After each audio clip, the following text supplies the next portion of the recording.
dreaming and making theater and music and art in a way.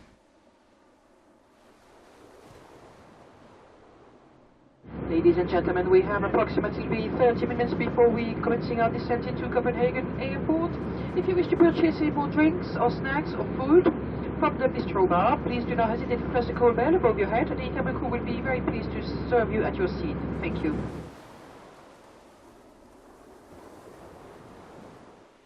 This was my dream to come to Copenhagen. I like this town. It's a big town, it's a small town.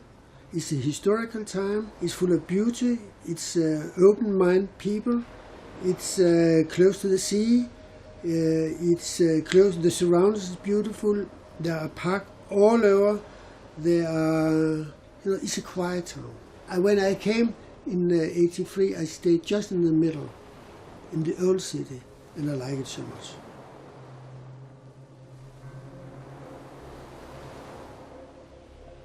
Once upon a time, in a cosy northerly kingdom, soldiers marched out of their military barracks and new spirits moved in.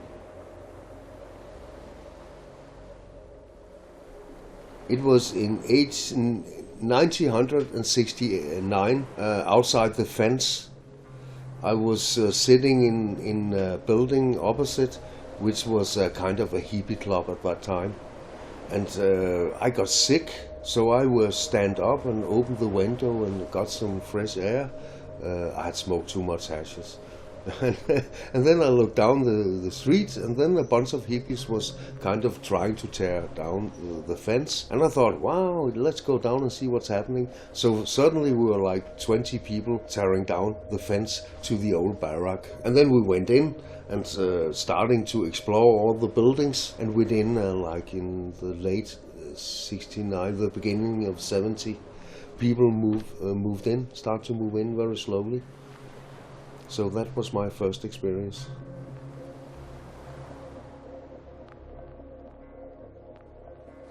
And in year 71, nothing happened in this place, and it's a large area in Copenhagen with 20 acres. And at that time, the situation was bad in Copenhagen for getting an apartment if you want to start a family and so on. There was a lot of very small and very bad apartments, and it was very hard to get one.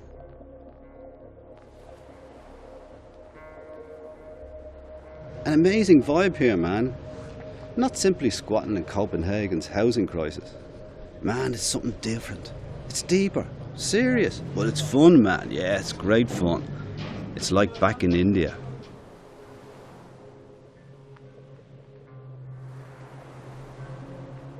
It's partly of the time, 68, and partly because the politicians put down this military area. They didn't know what to do about it. They didn't think about what could happen. And those very brave and courageous young people at that time who also took houses, it's kind of SWAT in a big scale.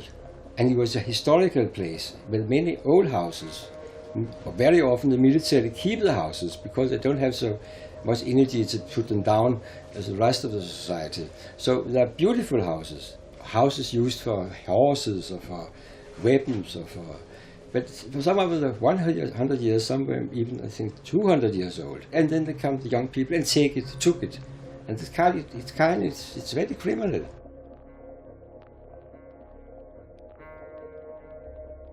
Civil disorder have been a tradition in Denmark from the day we got democracy and until today. And Christiania is a product of civil disorder.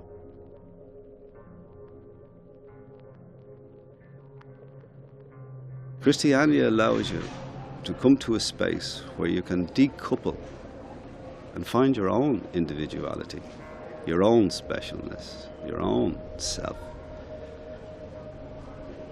It's a space of 70 acres and 1,000 people with this vibration.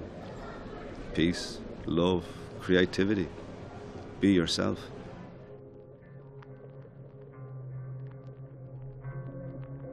I mean, the whole hippie movement was based on peace, love and no war. In Denmark, the fuel of the hippie movement was kind of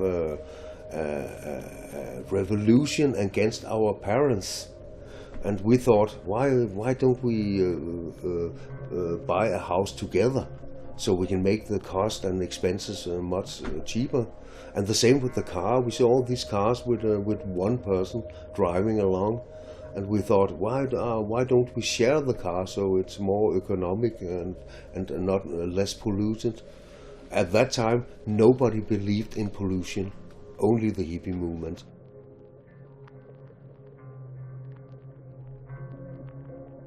Christiania, you can see it like a life academy. We called it a high school, the Danish high school system. We have to be stronger. We have to be more prepared for the influence of the world around us.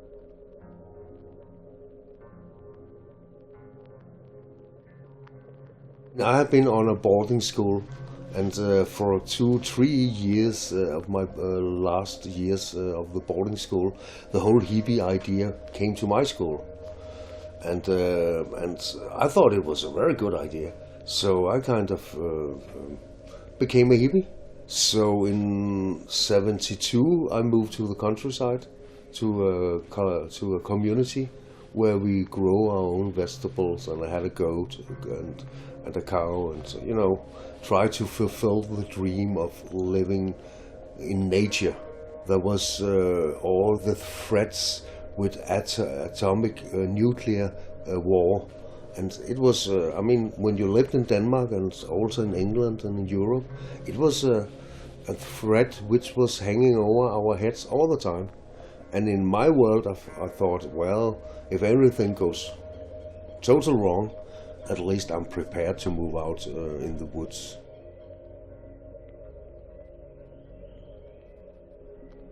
Peace, love and harmony was like that. As Christiania started in 1971, and in the middle of this period with the hippie things was growing rapidly at that time, yeah.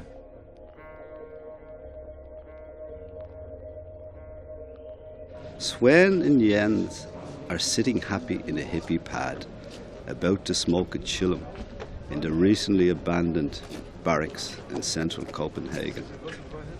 They are in their mid-20s, long-haired, bare-chested, barefoot, and both wear Indian dhottis draped around their hips. 2 miniature magpies glide ahead of a tiny angel with silver wings and long honey-blonde hair as she cycles down the swirl of smoke on her bicycle. She turns her beautiful face. She smiles to them and is gone in an instant. Why do you call this old military barracks Christiania? That's the name she wants. Who? That angel on the bike.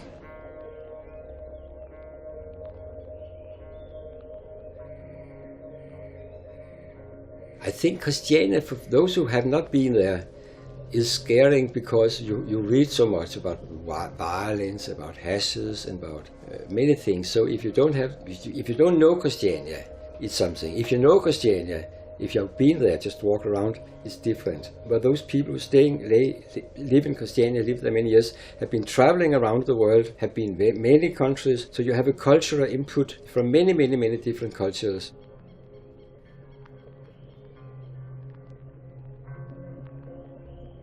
We have one of the major houses is reserved for Greenland people, so they have a place. We got apartments for them, and you can only live in this house if you're coming from Greenland. It's a minority group that they got their place there.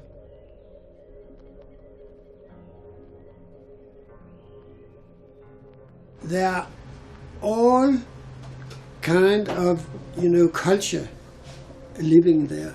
So it is what I would call an inclusive area, which are open for all different kind of, the way of living.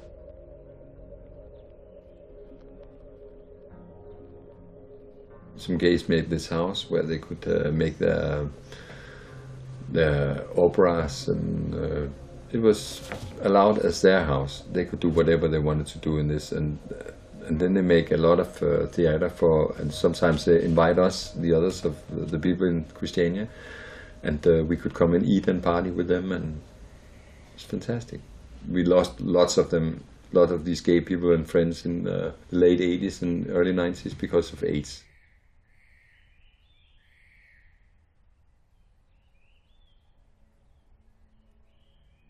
And it's both nature. We have a beautiful park, and I live in the park, in the middle of the park, and we have a amusement center where there's music, cafes, restaurants, pusher streets, all kinds of activities, legal and illegal.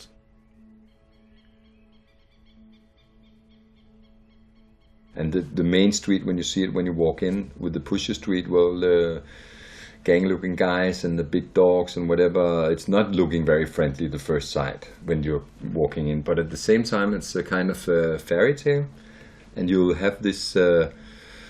You'll get very curious. Most people would get very curious because there's so many different and so many odd things inside Christiania. Before it wasn't that attractive for people who want to live a decent and ordinary life.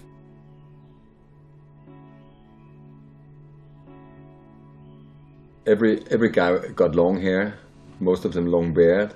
Everybody was smoking big chillums and big joints all the time. And when you went into the bars, it was very primitive bars. There was the lamp thing was like, it was a plastic thing, just, what do you call it, just turned around, and just this light pulp in the middle with the electric thing, you know, and it was dark everywhere, and it was primitive bars, just a guy with some boxes, beers in the corner selling beers. But the atmosphere was, we should be nice to each other, and peace, love and harmony. It was really like that, yeah. And a lot of culture and a lot of theater, and it was really great.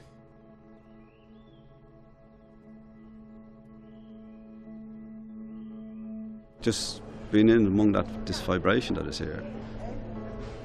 Hello, you're a human being. It works slowly, organically here, but life itself, that's the way life works. Too much in the West, we would just speed.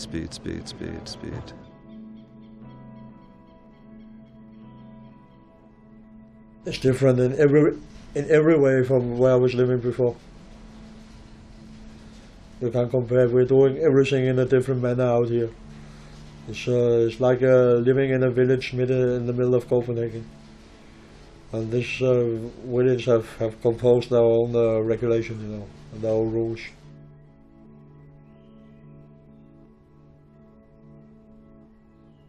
It's not a ghetto. It's a very open place because they're living about 700 adults and about 200 children.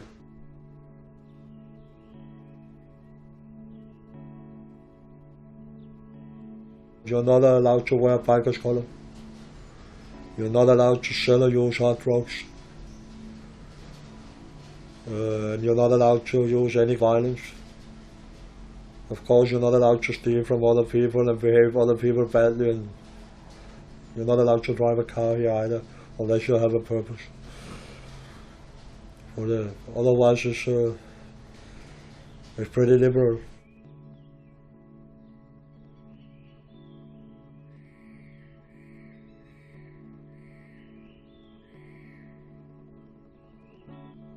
And the reason that we were left with this area, it was when we took it over, this was a ruin.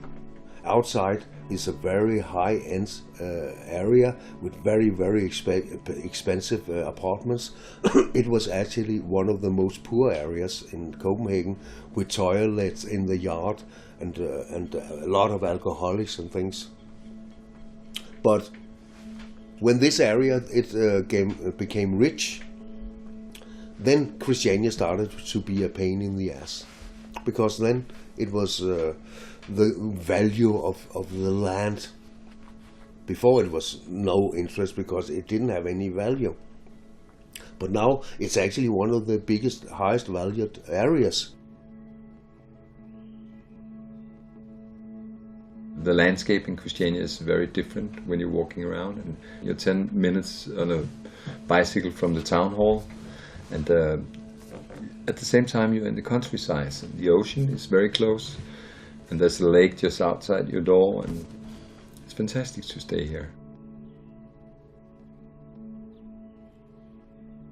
Because we want the freedom for the nature, because that we let everything grow in an organized manner, but we let it grow, and we love this kind of wood thing in the middle, in the center of Copenhagen. And we should just realize that we are not owning the place. The place is for everybody. No fences around. Every person from Copenhagen, every person from Denmark, everywhere else in the world should be allowed to walk and use every part of Christiania if you like to, along with us.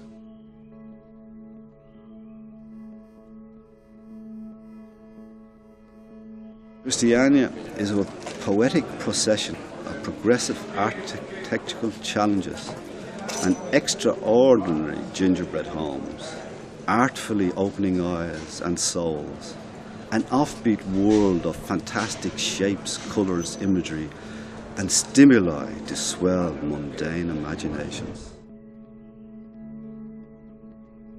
I think it's amazing buildings we got inside Christiania. Many more will come. We have been limited for years under a right-wing government. Now we bought Christiania. We can negotiate with the parties.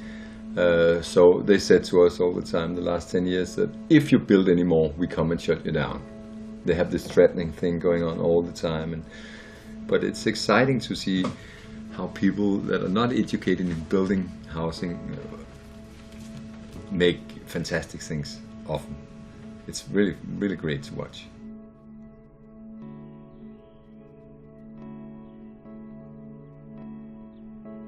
In Christiania, it's a kind of anarchistic society.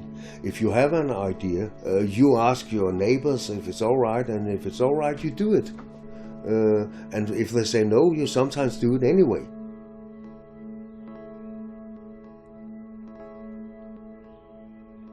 It's like when you were a child and your teacher asked you to paint the house of your dreams.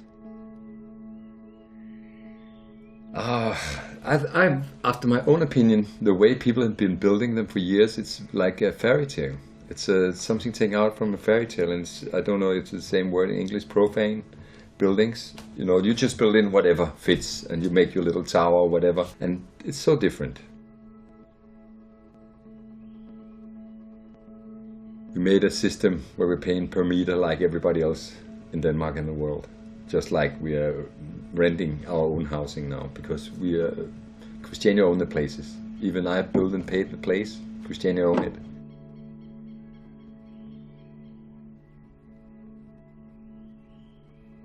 But I think Christiania could be anywhere. I mean, if 100 people or 1,000 people get together and buy some a part of the city, then you have a Christiania. And it's possible. I mean, one person buying a house, that's hard. 2 person buying a house, that's less hard. 10 person buying a house, it starts to get easy. 100 person buying a house, wow, now it starts to get cheap. 1,000, you can buy a whole city.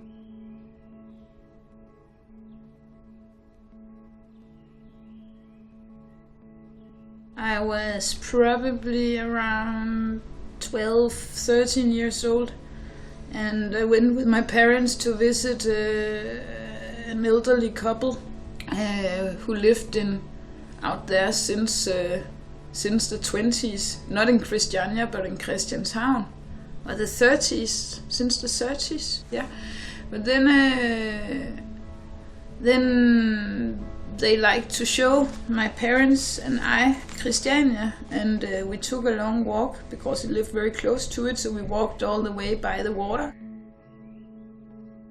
I have had some déjà vus when we've been walking also, because I remember those places where you walk through a garden and there are flowers and funny little things in the grass, and you cross hippie people. It was a summer day and the sun was shining, and I don't really remember the hash market, but I think I didn't really know what it was, so I didn't really notice. I just noticed the hippies and the flowers, the hippie stuff, and it was green, and I remember it was colorful. And I remember the water, and I remember it was like it was different. It was like a different place to come into. That is the first I remember about Christiania.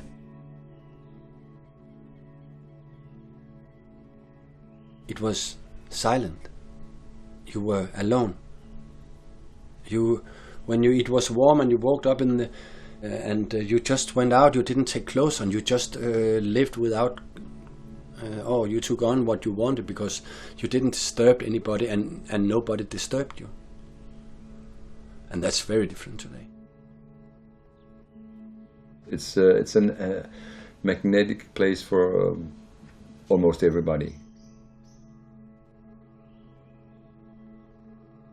I started to use it together with my girlfriend without staying here. And we used it, we was down in Pusher Street a lot, but at that time it was not Pushers, it was a market street. I was selling prints, linoleum prints. Christiania is different from outside. But it was so simple, Christiania. It was just to go in and to be. It was so slow in many ways. It was just a little changing and then going back, and you didn't have to pay. It was just only to change life was big at that time. I like to think of Christiania as a place where I would never get lonely, and I like the thought makes me feel well. For years I was actually almost not coming out of Christiania. I got what I needed here, so I stayed inside, and I didn't know what happens in the rest of Copenhagen or in the country, whatever. We just had our big great party going on every day here.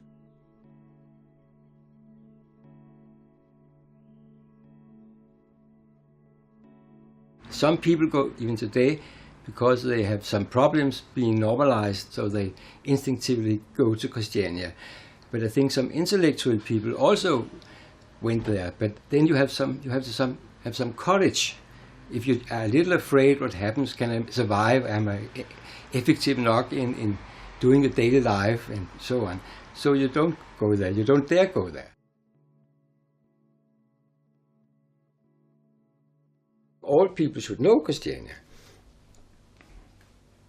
But it's very good because there is also a kind of explosive want to make another society. So in some sense you can say it's rational that the society as such is a little scared about Christiania because people are more free there.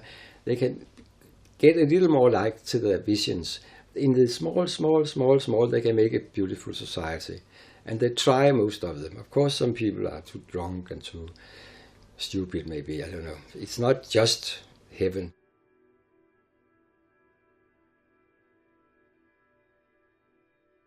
Because Christiania is also based on the idea of self-governing, consensus democracy with flat structure, and then the whole idea of the community. And that means that if you want to be or do anything in Christiania, you have to participate. It's a democracy, a true democracy. Maybe its roots going back to the Greeks. These peoples have retained this democracy. It's participatory democracy. It's not that you vote once in a blue moon. It's that you're involved in the daily process of life. And of course decisions go slowly because life actually lived goes slowly. So it takes time to make decisions in Christiania. But they're deep and strong decisions. It's the people's decisions. It's the people's themselves. It's people's empowering themselves.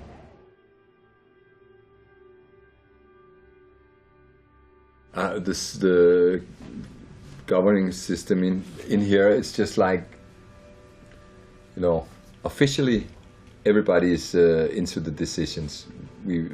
But we don't have this system one word per head.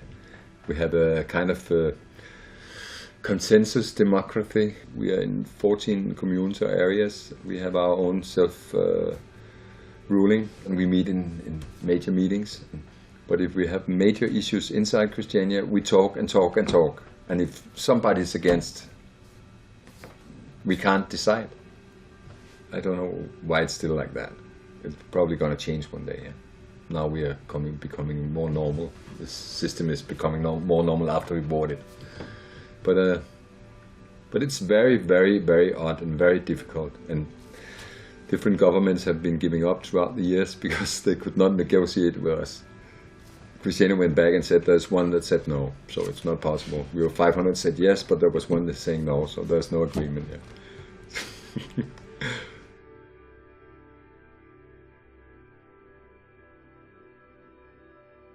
Well, if I should say I'm an anarchist, capitalistic, liberalistic, socialistic, even communistic hippie, that's what I am. I don't believe in politics. I think they are stupid, but I believe in people, and that's what we do here in Christiania. We have a local democracy because, man, you have put all the small communities together to big unions now in Denmark. So, but here we still have a local democracy, and then we have consensus democracy, which means we have the same democracy as the first democracy in Greece, in the city-state of Athens, and also another part of our democracy comes from Ting meetings. It was Scandinavian things, villages and areas in Scandinavia. They met once a year, and all free men, unfortunately not women, but all free men was allowed to come there, and everybody was equal. So they had to make decisions in consensus, also on these meetings. But these two has actually been very inspiring for how the whole Scandinavian hippie movements, because it's not only Christiania, we're just the biggest one, but there's a lot of small Christianias around, but especially in Scandinavia, in Sweden, North Sweden, all kinds of Norway, Finland, everywhere there's small communities or bigger communities, which is actually doing the same thing.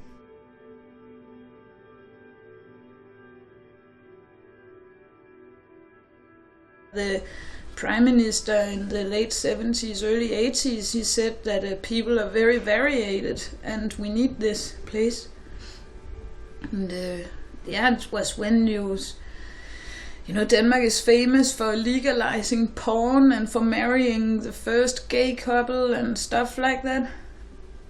There has been a kind of free spirit here and a kind of acceptance of it.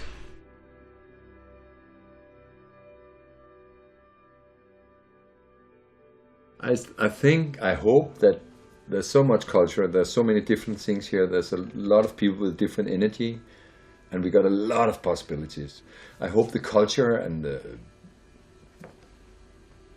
buildings will grow, and the fancy fairy tale will grow, and I hope that people will stay with their feet on the ground.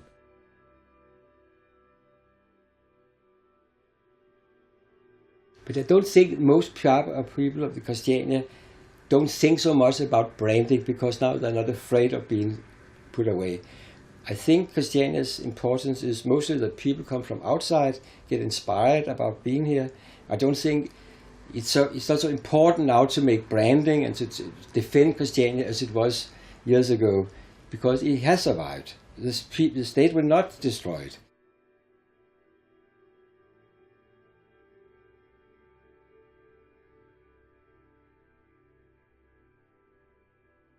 And then there was a reaction against alcohol. And that's why the hippies smoked hashes. And that's why there's hashes here in Christiania today. It's a historic and culture thing, which we never get rid of, because it's founded and based on all these hippie philosophies about organics and growth with care and all these kind of things. For my own part, I've seen the whole society getting drunk every weekend, and I thought they were stupid. I thought I could see they were fighting, there was a lot of bad situation and people died and things. In my world, alcohol was not a good thing. So when hashish came along and I smoked my first pipe, I was like, well, here I got my recreative drug. And then the rest of the society had the alcohol as their recreative drugs.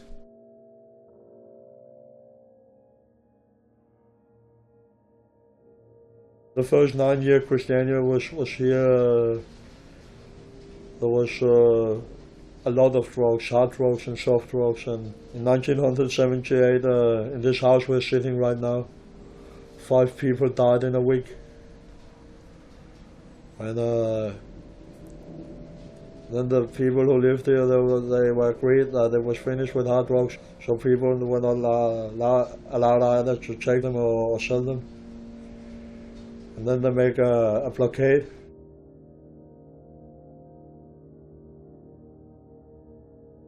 It became tough when we moved in.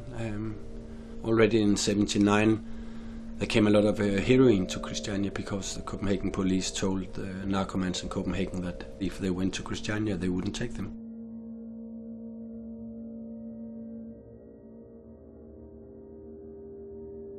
The definition of a hard drug is a drug you can die from using. That if you overdose this drug, you'll die. The soft drugs, you cannot die from using them directly. Apart from this, to these drugs is connecting a very heavily physical addiction, which you don't see on the soft drugs. A guy addicted to heroin, he will sell his mother to get his stuff. And you never heard about this with soft drugs. Everybody knows it's not that dangerous like alcohol, for example. Everybody knows that the criminals make ridiculous money. Everybody knows what the impact is. So why don't they do anything? And every time they put more police on the street, the criminals makes more money. Because the price is increasing and the criminals get more money. And the victims is ordinary people taking these drugs.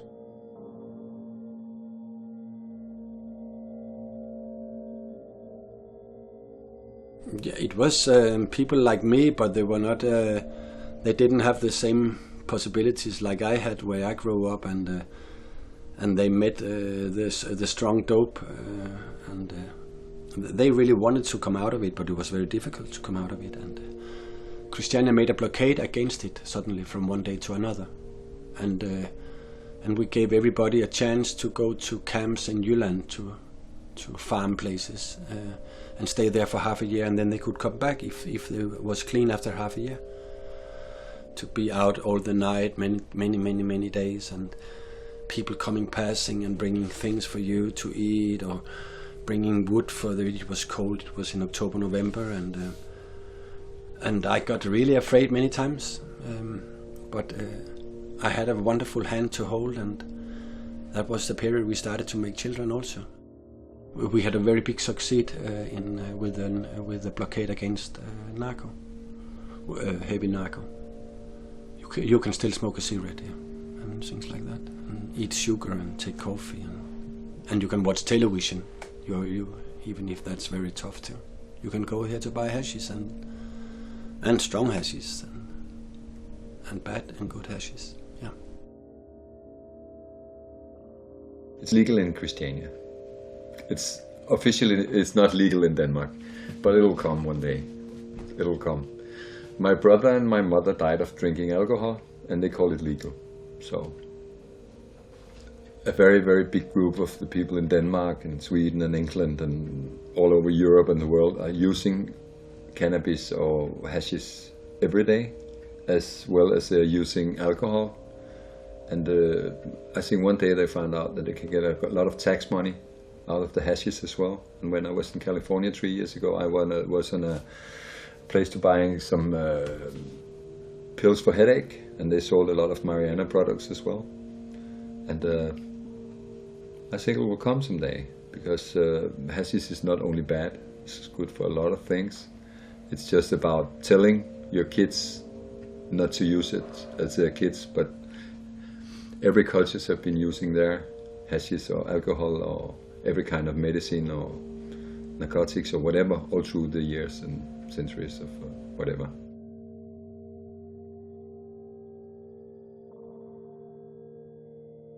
We have a lot of stupid people coming in here, and especially we have a scene all over the Western world where a lot of people take hard drugs, especially cocaine and amphetamine. And also here they come here and party, smacked up with coke and amphetamine, and we don't want it. So we are planning and setting up a coke blockade here in the near future.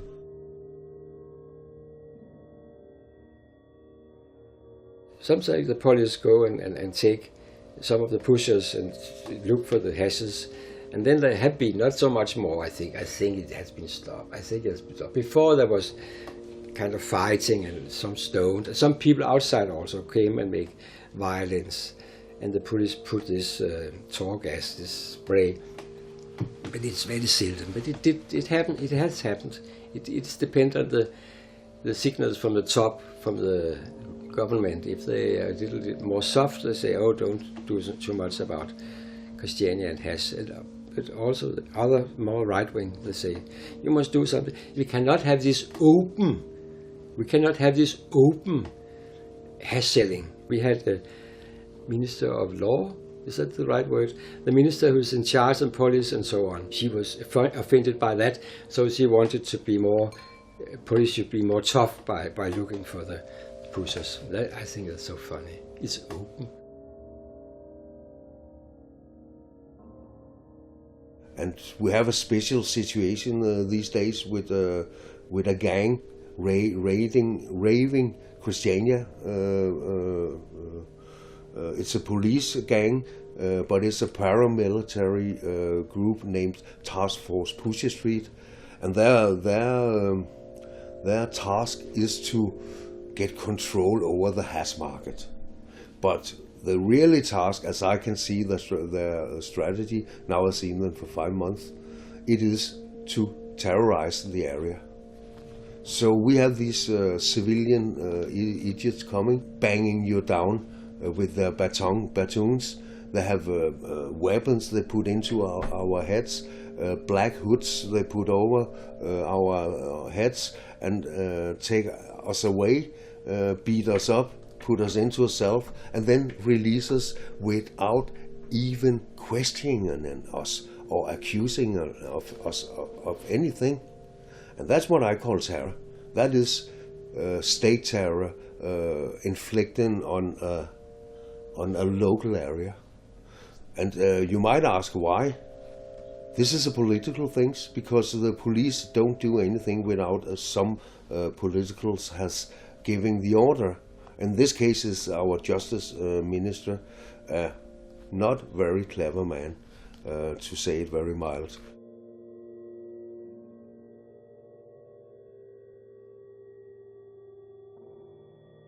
I was in my son's apartment in Christiania, but the second day we were here, I was looking at the window, and there was a riot of police arrived, black mugginess, and they were accosting and assaulting people.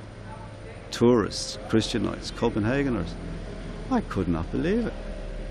I thought, well, I'd left all that sort of stuff behind in Northern Ireland. I was aghast, shocked, insulted. I was ashamed for Denmark, that Denmark would allow this to happen. I was gobsmacked. Heart was broken. Couldn't believe Denmark had changed so much. I'd first come here in the 70s. Fabulous, open country. Van Morrison sang about "We're from Denmark," so you had to go and see that.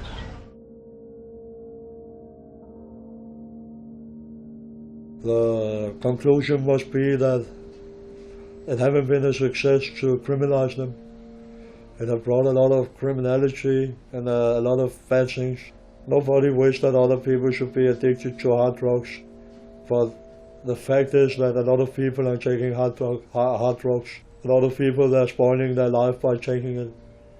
In all other aspects in your life, you're not a criminal. You live a decent life as a good citizen. You pay your taxes, you go to work and take care of your wife and children, but you have this habit to sniff cocaine. That's why you're a criminal. And you have to be in contact with criminal people. And I don't think the society is served well with that. And I think the fact is that it's criminal makes it harder to convince people and talk with them about it. If a person today he wants to have a treatment because he's abusing drugs, he has to confess that he is a criminal. And for a guy working in a normal job and having a normal life, it's very hard to do that.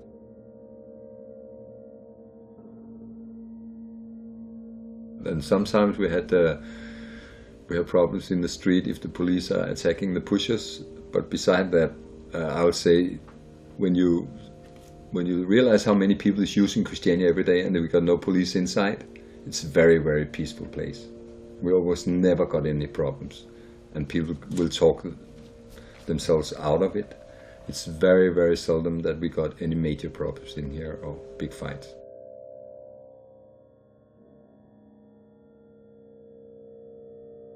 They are so jealous that we live in this garden. They want to bike through it and run through it, and now they make distortion just out here in the next weekend, which is the most soundable festival with so much alcohol and different kind of drugs. You have to be out flying. It's okay, but it's stupid to make it in close to a silent area, in my opinion. And we have to defend our house the next days, because all these people will go this way out there and they will sound the way and they will sound the way back, and it's okay. But it's tough. It's tough to be a Roskilde festival, and we are that for 177 days a year, not for a week. I mean, every time they have a problem, they put up Christiania and say, it is Hell's Angels who's ruling Christiania. And sometimes I show tourists and guests around, and everybody comes in and say, isn't it the Hell's Angels who's ruling Christiania? And then I say no, and I will give you 1,000 kroner if you can find one biker down in the area where they sell hash. I know there's no bikers, no Hells Angels, but maybe 10 or maybe 20% of the hashes coming into Denmark has some biker relation or whatever. So of course some of this has also found the way to Christiania, but from there to say that we are ruled by organized criminality, that is ridiculous. And that's what they try to do. They try to stamp us as organized criminals, like a biker group or mafia or these groups. But if this is organized, I mean, if Pussy Street is organized, then everything is organized. The hash market is a cultural thing, connecting back to hippie movements. And yes, we have this philosophy, and a lot of us don't drink alcohol, so we smoke hash. And actually, the half of the Danish population has smoked hash. The economy between Pusher Street and the economy between the community is sealed. There's no connection. I've seen pushers through the life in here, like if somebody's house burns down, they are the first ones coming, helping, building it up. And if somebody needs money for this burned down house, they put up the money, for example. Sometimes close down Pusher Streets, and then there's only 1 or 2 shops open, and these monies goes to helping social events or to renew the bricks on the wall, on the streets and things. And it is without bragging. They are very tired of being accused of being bikers. They are very tired of being accused that they are breaking down society. That's kind of what's going on with this renewable area and the green light things in the green light district. It's a way of trying to get a new image, less tough, and also to kind of show everybody in Christiania, yeah, sure, we make the money, but we like to share it and somehow if it is possible. So that's how I see it. It's a tough world down there, and it's a criminal market, and it's in many ways it has all these disadvantages as a criminal area has. But one thing it's a mono-criminal area, and that is selling hashish.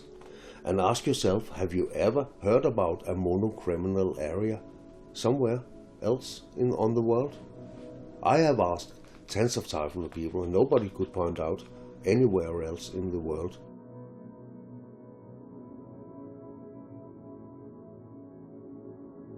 Also, we had some trial in the court, where there was a trial, the state contra Christiania, Christiania against the state. So in a way, they took Christiania seriously, even they didn't really understand what is Christiania. But there was some jurists, some lawyers who was very fond of Christiania. So they treated it the same, opposite the state. They knew about it. One of us was professor in jura, in law. So he was kind of, I think, manipulating, using jura. Normally the state has jura, the law, as a kid who keep the society together. But it was kind of half-win because the opinion changed when this was going on for many years, maybe 7-8 years, this trial. So it's part of also Christiania. It was taken seriously by the politicians and the system as such. I think they could not do that in England or France or United States or Germany. But I don't know. It's open.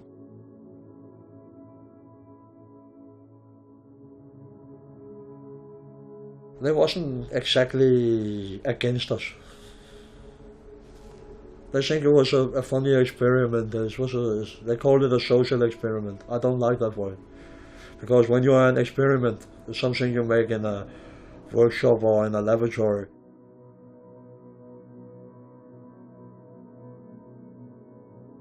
They will start New Christiania in other ways, not like Christiania, but they will... for sure, they will never make the same kind of car again like they did before, but they will make new way of moving. They will never make the same iPhone system again. They will make a new. And Christiania is chaos. Governments are so afraid, and they shouldn't be, because chaos is not heavy, but chaos is like mushrooms coming up from a camp, and it will come up different places, but you can still grow a lot of other things, and you can overtake it very easy. But chaos is fantastic because it brings up ideas they haven't been thought, or they brings in love which haven't been seen. So you have to, if it will, there will. I think there will come chances in countries where there will be some liberal ideas that this area outside this towns with this old firm area or military, let people take it and let us see what is happening. Today they say, here, yes, you can have this, you have to pay so much in rent, you have to work so much, you have to take a bank account, you have to make a film every 3 months to show us what you are doing, and it won't be cars.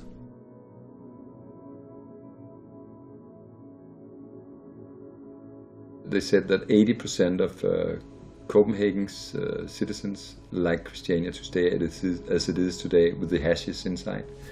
But nobody can stop it now, because now we bought the place and it's legal.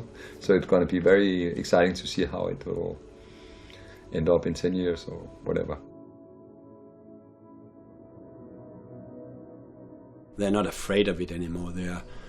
They are happy that. It was like me and my family. I was the black sheep in a period and things like that. But now they are so happy that they have an uncle which is like this. And the same with Christiania. Denmark is so happy that they have this nephew who's a little strange and know that people are coming. The people, all kind of people, comes out here to have a taste. In a way, they are getting sad that we are getting too normal.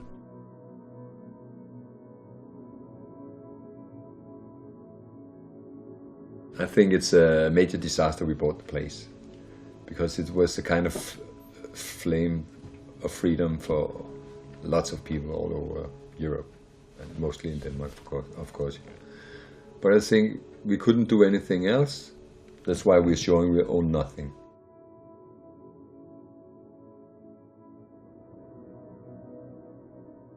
The funny thing, the powerful thing, the activism coming out of it is illegal, gives maybe sometimes some more energy.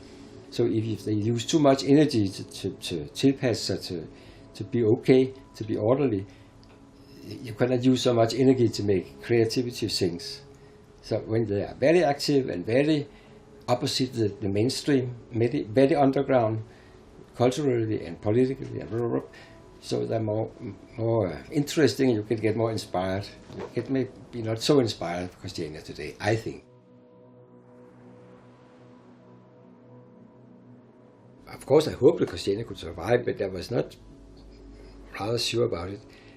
A little like the anti-atomic movement, where we walked and walked and walked. We didn't think we will not help, but we must do something. Even we don't thought it could help. It's a very banal thing.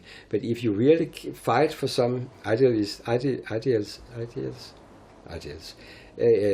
you forget your ego. If you really have a very enthusiastic and very energetic about a vision, a project, something we do together, and it's so important. And so you forget your ego and you have a more nice life, nearly happy.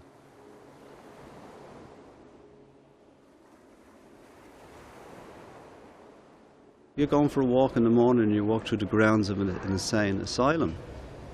And the doorman says, "Come in, you have to be inside, everyone else is inside." Hey, I don't want to go in there. I'm trying to get out of there.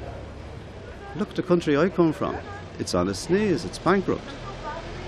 The capitalist system will only bankrupt you. That's the way it works. Materialism won't give you all the joys that you need in life.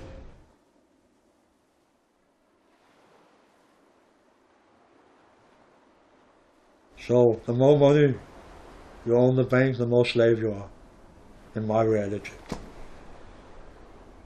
Because in a capitalistic world, money and freedom is the same.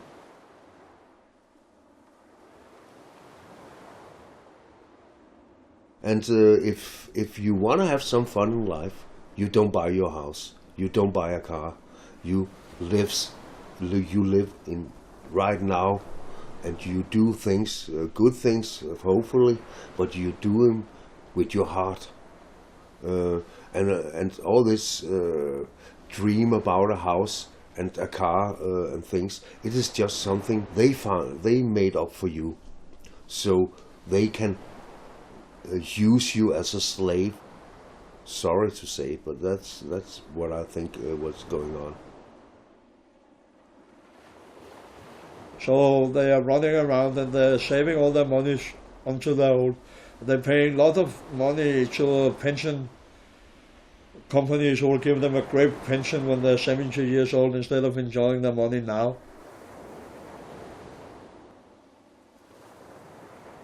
In every city in the world, there should be a Christiania. Every nation must care for others. Denmark could be exporting the skill set of Christiania to advanced countries instead of attacking Christiania. Alfred Nobel awarded his Peace Prize to people who do the best work for fraternity between nations, for the reduction and abolition of standing armies, and for the promotion of peace congresses. Christiania deserves the Nobel Peace Prize.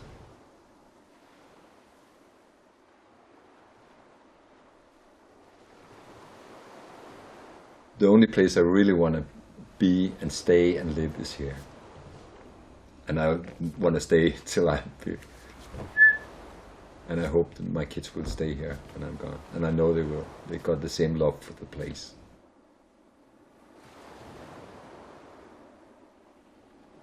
Well, I think I'm home now, and they're gonna carry me out with my feet first, and probably with my boots on. No, I don't know. A lot of things we tried out. We had some ideas, and some of them were good, and some of them they didn't hold.